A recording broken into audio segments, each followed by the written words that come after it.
It turns out, by the way, that oil rigs today generally don't cause spills. They are technologically very advanced. Even during Katrina, the spills didn't come from the oil.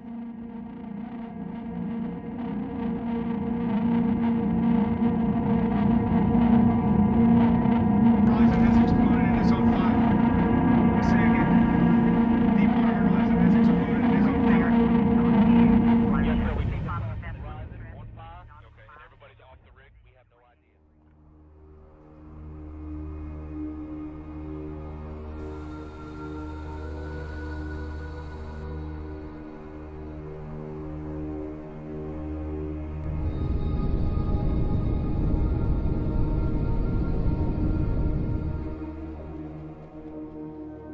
A disaster is defined as a process that seriously interrupts the functioning of a society, people or place.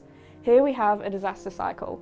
Now, a disaster cycle is used by disaster managers to demonstrate the cyclical processes of a disaster. They aren't always accurate, and sometimes stages are either missed or they're in a different order or perhaps overlap, which is why we've made a modified version to use in our documentary today to show the process of the Deepwater Horizon disaster. Deepwater Horizon is a semi-submersible oil rig located in the Gulf of Mexico that is drilling into the Macondo well. It's owned by Transocean but is leased by BP, and on the 20th of April 2010 there was an explosion on board that killed 11 out of 126 crew members.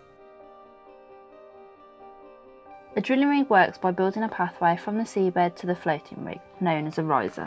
A drilling pipe extends through the seafloor sediment and into the oil and gas reserve. A piece of equipment called a blowout preventer, or BOP, prevents any unplanned rise of oil from a reserve called a kick by sealing the space around a drill pipe. The BOP is located on the seafloor and is 5 stories tall. The Deepwater Horizon explosion was caused by a catastrophic failure in the BOP after a kick was experienced. We will now briefly explain the role of the BOP. Annular preventers were first used after the blowout. These are circular shaped devices which expand and seal the annular space. Pipe rams were used next. These are situated either side of the drill pipe and fill the annular space through metal teeth without damaging the pipe. This resulted in a temporary pause in the blowout. At this stage, the natural gas that had built up ignited, in turn lighting the oil and causing the first explosion. The final safety switch should have then been initiated by 2 independently acting computers on the BOP, yellow and blue pods. This system is called the AMF Deadman system. Once initiated, a blind shear ram could cut the drill pipe irreversibly, preventing the blowout from continuing. The yellow pod was faulty and did not activate. The blue pod was also faulty but was still able to activate the blind shear ram, which then missed the drill pipe, failing to stop the oil from leaking into the ocean. Estimates of oil spilled in this event are as high as 4.9 million barrels. The rate of leakage increased when on the 22nd of April the rig sank, causing the riser to snap.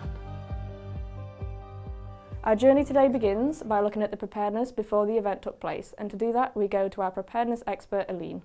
Hello, thank you for having me. I will start by saying that BP and Transocean failed to prepare themselves for this event. The first reason, in my opinion, is that companies in the industry had a strong desire to protect their data, and this behavior led to an inaccurate flow of information between the different companies. There was also a lack of up-to-date technology and expertise on board. The technology they used was over 30 years old, and this led to equipment failures in the response to the incident. One of the key failures in preparedness was that there were limited safety measurements in place. BP had failed to implement the highest standards on the platform, even though they were aware that drilling in that region carried a very high risk.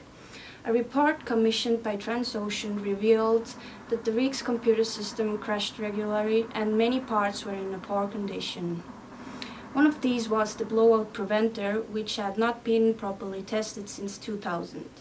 Basically, the safety procedures in place were lacking in many ways, and better mitigation should have taken place. Dispersants are chemicals that are sprayed onto oil slicks at sea to accelerate the process of natural dispersion. Dispersants remove surface oil quickly and protect wildlife and vulnerable coastlines. They can be used in poor weather when other at sea methods are unsafe to implement. They are toxic to marine life. In this incident, BP used a dispersant called Coursework. There were concerns from environmentalists that Coursework would harm wildlife and reports of negative health impacts on clean-up workers. BP insisted that there was no suitable substitute that could be used. However, conflicting reports suggest that there were other safer brands available, but they were more expensive. As dispersants cause oil to break apart into the water column, the dispersed oil becomes unusable. Booms and barriers are used for oil deflection and can also be used for collection and protecting vulnerable coastlines. Once surface oil is collected by booms, it can be skimmed or set alight in a controlled burn. Some boom was deployed in areas where it would not work effectively, and areas that could effectively use boom had none. As fishermen were unable to work because of water contamination, they were offered jobs by BP to utilise their unused fishing boats and deploy booms for them. After trying and failing to operate the blowout preventer for 2 weeks, BP attempted 3 other technical fixes. Workers lowered a 98-ton steel containment dome over the leak that would funnel oil to a ship at the surface. The dome became clogged with methane crystals and was ineffective at stopping the leaking well. After the containment dome failed, BP tried to plug the well using a top kill manoeuvre. Here, debris made up of items like shredded tyres, golf balls and heavy mud was pumped into the well. This method was also unsuccessful.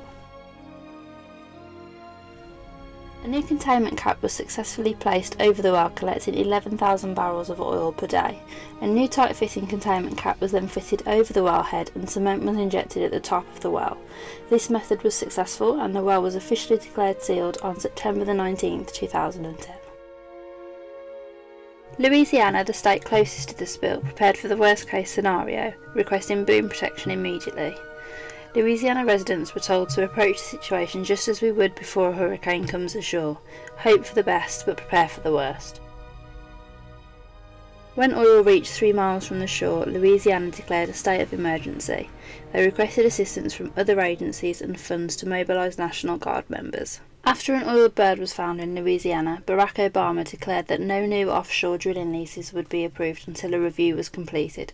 This put thousands of jobs at risk. This is the location of the Deepwater horizon, indicated by the red dot. These images are provided by NASA and show the progress of the oil spill. The spilled oil negatively impacted over 1,000 miles of coastline across the 5 Gulf states and devastated wildlife in the area. There were 4 habitats affected, and these were the deep waters, the shallows, the coasts, and the wetlands. In early May, areas contaminated by the oil were closed to fishing, and by May 18th, 19% of the Gulf was closed to fishing. In deep water areas, the use of chemical dispersant caused the largest impacts. And because the dispersant breaks down oil, allowing it to mix with the seawater, 20% of the oil spilled from the well stayed under the surface of the sea or on the sea floor, threatening coral and large finned fish. The inflatable booms often failed against larger waves, offering very little protection, leading to 15% of the oil spill ending up on the coastal areas.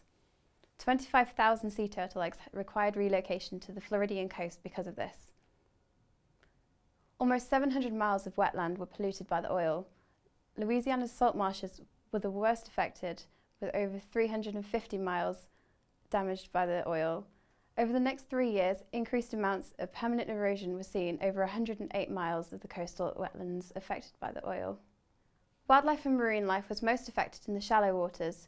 Around 125 species of seabird were affected, as well as several species of dolphin, shrimp and fish.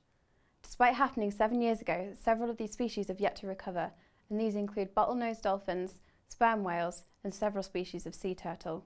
It could take up to 40 years for the ecosystems to recover from the spill. In total, the oil had a direct impact on around 68,000 square miles, and as you can see by the satellite image taken on the 25th of June, the oil slick was large enough to be seen from space. We have with us here Jessica Johns, our US news correspondent based in New Orleans. Jessica, what led to the Deepwater Horizon incident? Thanks for having me, Isaac. BP lacked investment into safety infrastructure due to the general false sense of security that's prevalent in the industry. This led to the company failing to keep pace with the blowout, representing a culture of complacency within the government and the industry as a whole, hence BP's lack of appropriate response to this incident. There must have been huge financial implications considering the widespread environmental effects. Yes, following the court ruling, BP is required to pay out $20 billion, with the company also paying an additional $1.3 billion in other costs. Considering the magnitude, that must have affected the share price as well. Yes, from April 19th to June 25th, BP's share price dropped 55%, taking it from $59.48 down to $27. Their share price is still recovering 7 years later. Were there any private lawsuits against BP as a company? Yes, and not just BP. Transocean employees are suing for damages, and a recent study showed that local fishermen experienced worse emotional trauma than other industry employees living in the Gulf of Mexico. It's crazy to think that such a disaster that occurred 7 years ago is still having huge impacts today. Yes, BP still faces a number of lawsuits from the Plaintiffs' Steering Committee, which acts on behalf of individual and business plaintiffs. Triumph legislation and the Restore Act continue to aid Florida's Gulf counties following the Deepwater Horizon oil spill. Thank you very much, Jessica. Unfortunately, Deepwater Horizon is not an isolated incident, and similar events have occurred in the past, which we shall now expand upon. Accidents happen and have been happening for as long as we've been drilling for oil. Piper Alpha, an oil production platform that was destroyed after an explosion, 167 killed. Petrobras 36, a semi-submersible drilling rig that sank after an explosion, 11 killed. The Exxon Valdez, a ship that ran aground in 1989 releasing 11 million gallons of oil. Ocean Ranger, a semi-submersible drilling rig that sank in bad weather, 84 crew members on board when it sank, there were no survivors. And most comparable, Ixtoc 1, a semi-submersible drilling rig that sank after an explosion releasing 130 million gallons of oil.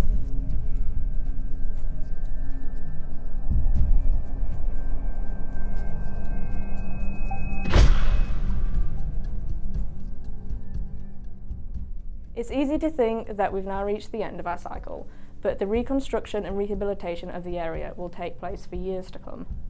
The preparedness shown in this event was poor, and this demonstrates a really good opportunity for the industry to develop and make mitigation and preparation efforts to make sure nothing like this ever happens again.